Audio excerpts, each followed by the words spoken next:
صوبہ سندھ کے شہر سانگڑ کی پولیس کے مطابق ہفتے کو رات گئے نجی TV channel Dawn News کے صحافی خاور حسین کی گولی لگی لاش شہر کے ایک ریسٹورنٹ کے باہر کھڑی گاڑی سے برآمد ہوئی ہے۔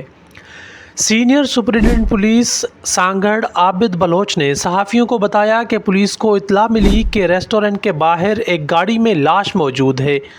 لاش کی شناخت خاور حسین کے طور پر ہوئی ہے جو ڈان نیوز کراچی سے وابستہ تھے۔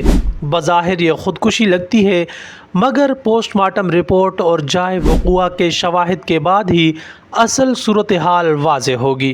ان کا کہنا تھا کہ جائے وقوع سے شواہد اکٹھے کر لیے گئے ہیں اور قریبی سی سی ٹی وی فوٹیج بھی حاصل کی جا رہی ہے۔ ڈی آئی جی پولیس شہید بے نظیر آباد فیصل بشیر میمن نے بھی تصدیق کی ہے کہ گاڑی سے ملنے والا اسلحہ فورنزک لیبارٹری بھیجا جا رہا ہے اور لاش کا پوسٹ مارٹم کیا جا رہا ہے۔ ابھی یہ کہنا قبل از وقت ہے کہ واقعہ کس طرح پیش آیا۔ ڈی آئی جی شہید بے نظیر آباد فیصل بشیر میمن نے میڈیا سے گفتگو میں بتایا کہ خاور حسین کی گاڑی سے برآمد ہونے والا پسٹل انہی کی ملکیت تھا جو انہوں نے اپنی حفاظت کے لیے رکھا ہوا تھا۔ ان کا کہنا تھا کہ سی سی ٹی وی فوٹیج کے مطابق خاور حسین اس دوران اکیلے تھے۔ وہ گاڑی پارک کرنے کے بعد 2 بار باہر نکلے، پھر ہوٹل مینیجر اور پھر چوکیدار سے واش روم کے بارے میں پوچھا، اس کے بعد واپس گاڑی میں آ گئے۔ فوٹیج میں خاور کے ساتھ کوئی دوسرا شخص نظر نہیں آیا۔ بعد ازاں ہوٹل کے چوکیدار نے انہیں گاڑی میں مردہ حالت میں پایا۔ انہوں نے مزید بتایا کہ خاور حسین مئی میں اپنے والدین کو امریکہ منتقل کر چکے تھے اور واقعے سے قبل سانگڑ میں ایک مجلس میں شرکت کے لیے گئے تھے، تاہم وہ مجلس میں شریک نہیں ہوئے۔ ابھی کسی حتمی نتیجے پر نہیں پہنچا جا سکتا۔ واقعے کی تحقیقات ہر پہلو سے جاری ہیں۔ وزیر داخلہ سندھ ضیاء الحسن لنجار نے انڈیپینڈنٹ اردو سے گفتگو میں کہا کہ وہ اس معاملے پر فوری طور پر کوئی رائے نہیں دے سکتے۔ میں نے ایس ایس پی کو ہدایت دی ہے کہ جائے وقوع سے تمام شواہد اکٹھے کریں اور پوسٹ مارٹم رپورٹ کے بعد پولیس کو تفصیلی رپورٹ پیش کریں۔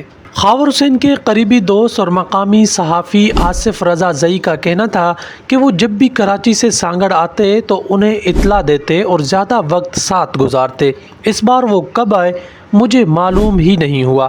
ابھی ان کی موت کی خبر ملی ہے، یقین نہیں آ رہا۔ اے آر وائی نیوز کے نمائندہ خصوصی اور خاور حسین کے قریبی دوست سنجے سادھوانی نے انڈیپینڈنٹ اردو کو بتایا کہ ہم گزشتہ 10 برس سے ایک ساتھ رپورٹنگ کر رہے تھے۔ چند روز قبل ہی ہم سندھ پارلیمانی رپورٹرز ایسوسی ایشن کی اسٹڈی ٹور پر لاہور اسلام آباد گئے تھے۔ وہ ایک خوش مزاج اور زندہ دل شخص تھے۔ مجھے نہیں لگتا کہ وہ خودکشی کر سکتے ہیں۔ اس معاملے پر مکمل اور شفاف تحقیقات ہونی چاہیے۔ وزیر اعلیٰ سندھ سید مراد علی شاہ نے بھی واقعے کا نوٹس لیتے ہوئے انسپکٹر جنرل پولیس سے رپورٹ طلب کر لی ہے اور ہدایت دی ہے کہ پولیس کے بہترین افسر کو تفتیش سونپ کر موت کی اصل وجہ سامنے لائی جائے۔ دوسری جانب Karachi union of journalist KUJ نے خاور حسین کی موت پر رنج و غم کا اظہار کرتے ہوئے سندھ حکومت سے فوری اور شفاف تحقیقات کا مطالبہ کیا ہے۔ KUJ عہدیداران نے کہا کہ حکومت کی ذمہ داری ہے کہ واقعے کی اصل محرکات کو سامنے لایا جائے اور اگر اس میں کسی فرد کا ہاتھ ہے تو اسے قانون کے کٹہرے میں لایا جائے۔